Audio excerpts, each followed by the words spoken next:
Hello guys, আসসালামু আলাইকুম। আপনারা সবাই কেমন আছেন? আশা করি সবাই ভালো আছেন। আল্লাহর রহমতে আমিও ভালো আছি। আপনাদেরকে আজকে একটা নতুন রান্না দেখাবো। এই রান্নাটার রেসিপি হয়েছে, আপনারা দেখতে থাকেন। এখন আমরা কড়াইতে তেল দিয়ে দিয়েছি, তেলাপিয়া মাছ ভাজবো। তেলাপিয়া মাছটি সব দিয়ে দিলাম। এখন আমি আস্তে আস্তে করে এগুলো ভেজে নিব। এগুলো ভেজে নেওয়ার পরে আমি এখন নামিয়ে নিব, একটা করে নামিয়ে নিব। নামিয়ে নেওয়ার পরে আমি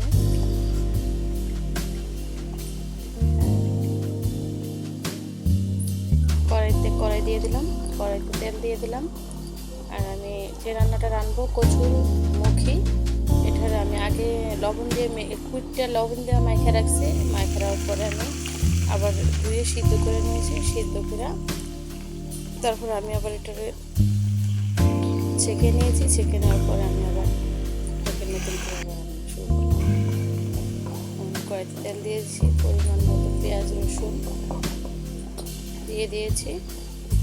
এখন আমি এটাকে ভালো করে নেড়ে ছেড়ে নেব। মশলাটার গন্ধটা যতক্ষণ পর্যন্ত না যাবে, ভাজা না হবে, ততক্ষণ পর্যন্ত আমি মশলাটাতে কোনো কিছু অ্যাড করবো না। আগে মশলাটাকে ভালো করে ভেজে নেব। ভালো করে নেড়ে ছেড়ে এটাকে ভেজে নেব। ভেজে নেওয়ার পরে হালকা করে একটু পানি অ্যাড করবো।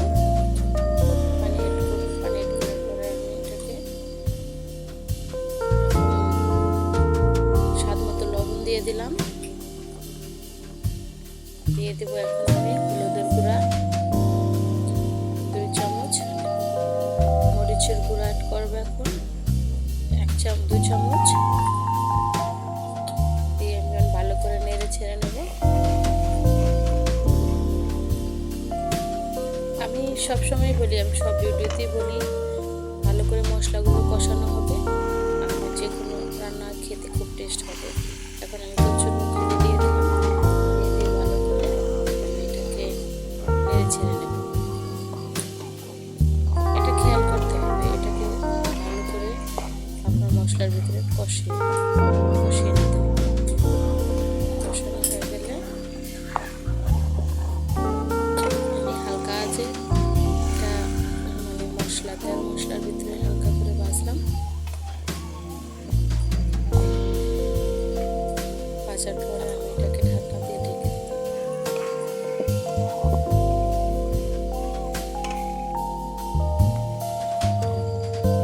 এখন আমি একটু পানি অ্যাড করবো। মশলাটা তরকারিটার না পুড়ে যায়, আর একটু ভালো করে কষিয়ে নেব। আমি যেভাবে রান্না করি, আমি সেভাবেই রান্নার পেছনটা করলাম। আপনারা এরকম করে রান্না যদি করে খেতে চান তাহলে খেয়ে দেখবেন। অনেকে কচুর মুখী খেতে চায় না, গলায় ধরে বা গলা চুলকায়, জন্য খেতে চায় না, কিন্তু আমরা খেতে ভালোবাসি বা খেয়ে থাকি। এখন এটা হয়ে গেছে কষানো, আমি এখন এটার পরিমাণ মতো পানি অ্যাড করব।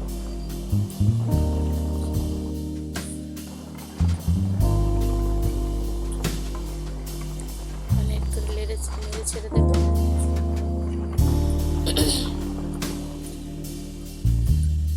এখন আমি এটাকে ঢাকনা দিয়ে ঢেকে দেব। ঢাকনাটা উঠিয়ে আমি আবার ভালো করে নেড়ে ছেড়ে নেব। দেখব এখন আমি তরকারিটা সিদ্ধ হয়েছে কিনা। দেখুন আমার তরকারিটার কালারটা অনেক সুন্দর হয়েছে, এখন কালারটাও অনেক সুন্দর হয়েছে, তরকারিটা সিদ্ধ হয়েছে। এই জন্য আমি মাছটি দিয়ে দিলাম। মাছটা দেওয়ার পরে আমি 3টা বলক আসবে। বলক আসার পরে আমি এটাকে নামিয়ে নেব। এরকম করে আপনারা রান্না করে খেতে পারেন। এটা যদি ভিডিওটা ভালো লাগে, ভালো থাকবেন, সুস্থ থাকবেন। আল্লাহ হাফেজ।